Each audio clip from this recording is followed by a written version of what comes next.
Hello ladies and gents, welcome to CG Reaction, and this is Why Thorium Rocks by the channel SamONella Academy. Yes, it's another Sam video. I'm a bit late today. I was outside and I'm like, you know what the hell, I'd rather upload a late video than not upload it. So he's gonna talk about thorium here. I guess he's gonna talk about nuclear power plants and why thorium is just great, and in future more power plants are gonna start using thorium. But let's see. Obviously Sam's is just going to be awesome. I don't know which type of tone he's going to take it here, but it's just going to be awesome. I already reacted to quite a few of Sam's video, I guess 30-40 plus videos. So if you haven't seen them, check out the cards. I've created a playlist for it. There are other playlists there too, so check them out. There's a link in the description with all of my videos, so if you haven't seen them, check them out as well. And if you like my reaction, like, subscribe, support this channel, and that way I know which type of videos to react to more. So yeah, let's watch this one.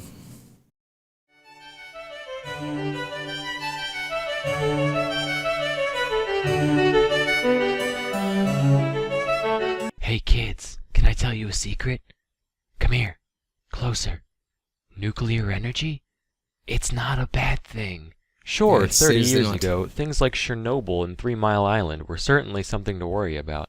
Today, however... Yeah, okay. Nuclear energy is probably one of the safest energy source that is. People are afraid of nuclear energy so much. And you know what? I'm not going to be honest. I've heard lots of people that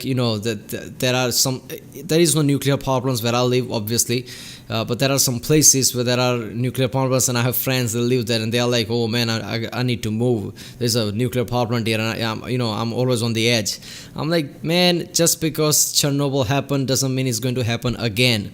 At the time, we knew how to prevent it, but we never thought of it. Let's just put it that way.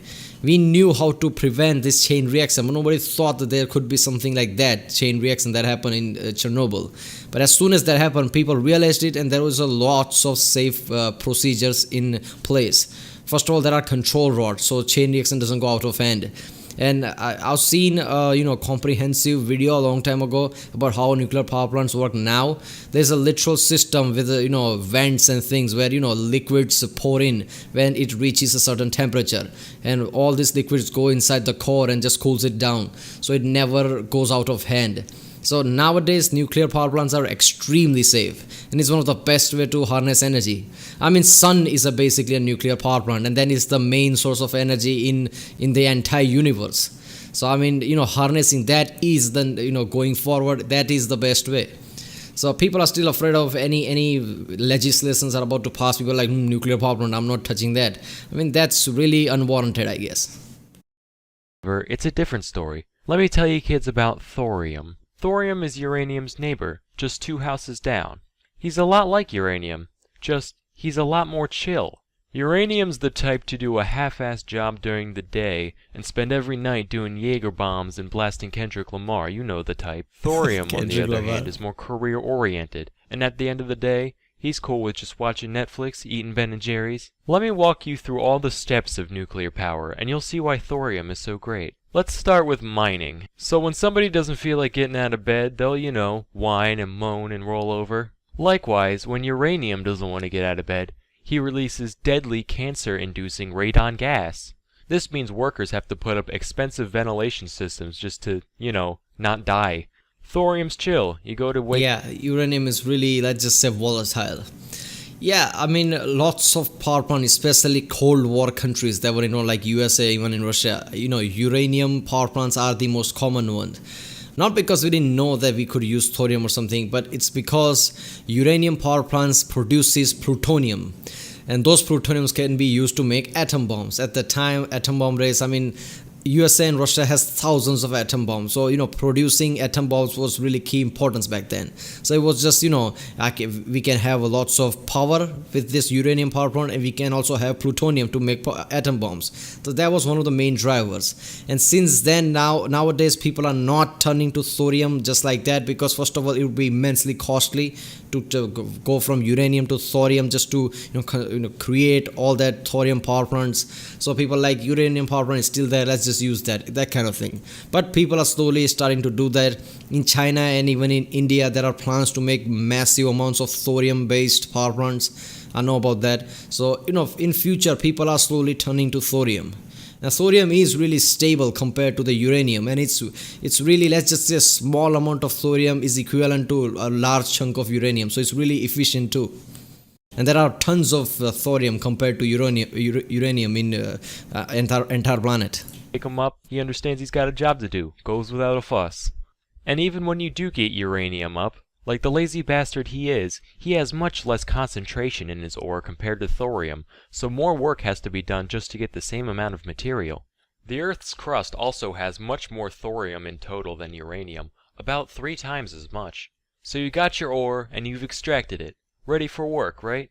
Wrong. You see, natural uranium mainly consists of 2 different isotopes, uranium-235 and uranium-238. 238 kinda sucks at life, so uranium has to undergo enrichment to up its concentration of 235. Uranium's kinda like that kid with ADHD, right?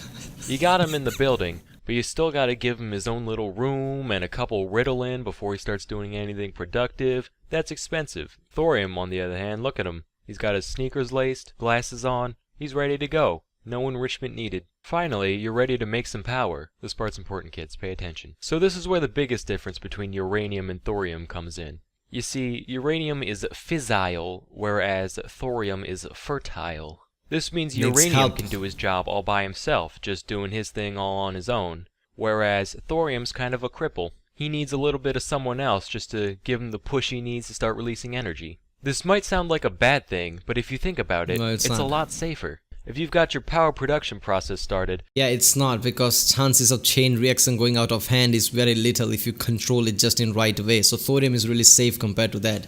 But uranium just goes ape shit. But then again, we have control rods now, so that's not really an issue.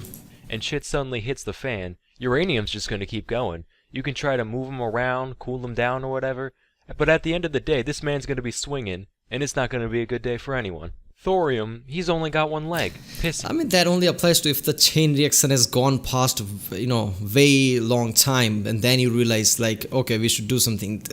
After a certain point, it's really hard to contain it. But nowadays, procedures like, there are equipment just checks it. If the temperature goes even slightly higher than it should, it just all safety procedures kicks in. It doesn't let go. So it's really, the technology is really good. Him off, he takes a swing at you, just push him over, you're good. Please note, SamONella Academy does not condone pushing cripples. And that's what thorium reactors do. They allow the barely radioactive liquid thorium to drain away from its helper in the event of an accident, so there's no way for things to escalate. Much safer. But while the process for thorium is better, most of the time people care more about the results. Well, it just so happens thorium is pimpin' in that regard as well. CERN estimates that 1 ton of thorium is capable of producing as much energy as 200 tons of uranium. That's a lot. To compare, that's... Whoa! I knew there was a lot, but not at that level. That is an immense level of difference, man. That's efficient. You can create a lot of, nuclear plants with very little thorium. And that would solve a lot of energy problems, damn. Like I said, developing all this from the scratch is kind of costly, but people are doing it. Let's just say in future we are going to see a lot of power plant with thorium. It's also equivalent to 3.5 million tons of coal. But let's talk about byproducts. Thorium, being as pure as it is compared even to enriched uranium, produces about 100 times less nuclear waste. So whereas we might not have as many X-Men, that also means much less work has... Oh god. I saw the video from John Oliver about nuclear waste, and it's just like, people like, what should we do about all this nuclear waste? Just bury them.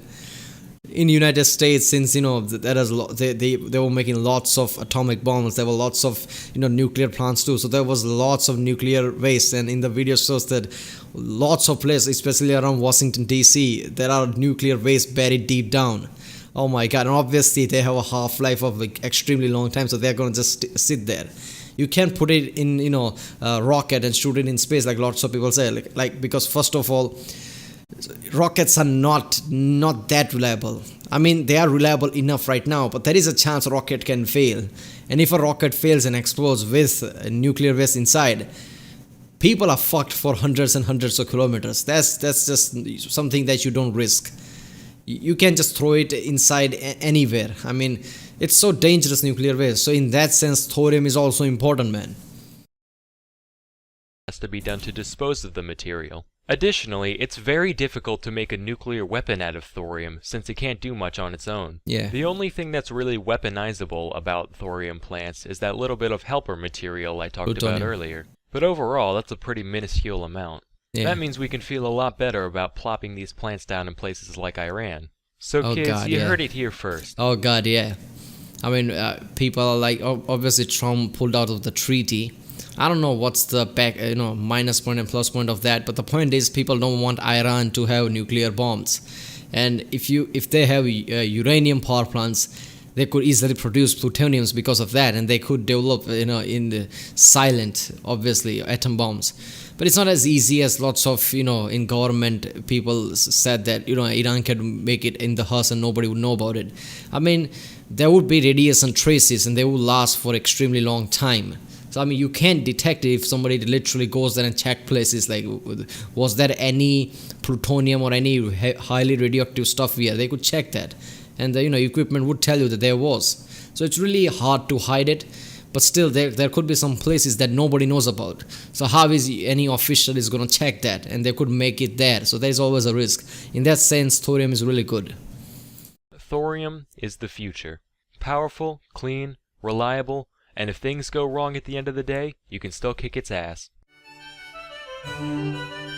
So basically the video was screw uranium. Thorium rocks. Sam just went apeshit over uranium. I loved it. This is so Sam video, man. Doesn't matter which topic he tackles. It's always the signature Sam. It's always awesome. Alright people, that was a great video. I loved it. Watching every time I go to work and come back and react to videos. And there's always start with the Sam's video, and it always lightens up my day, I guess. So that was great.